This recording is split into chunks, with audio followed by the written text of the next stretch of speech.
Sha Jngai nang nga ba ipisa kat no men siem kas ngau kinja wat laki paralog ki bun kirai jing mutang shapi ki her ki pai Sha Jngai nang nga wat Ieh Lyndet jing kular ba lakhlei wat klet sentiu bun rong yahmat kin thaba kin mau shi teng por wat klet yanga jing mut bas kem kawe ngin don kin jri jing it ngin nhai te song ki khmat shawe wat thaba jing it nyala bang ilaya khle Sha Jngai nang nga wat Ieh Lyndet jing kular ba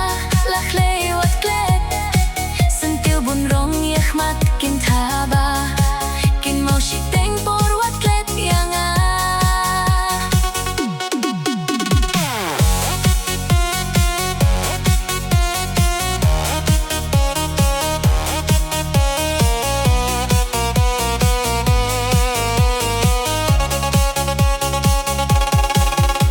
Bat pi men sim ka trang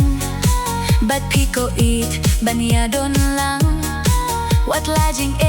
so dong ki ker ban poi sha pi la ki thap nyangan kner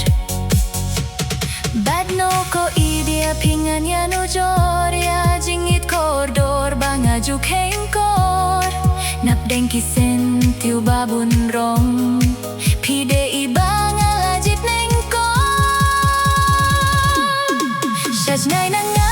wat Ieh Lyndet jing kular ba lakhlei wat klet sentiu bun rong yahmat kin thaba kin mo shi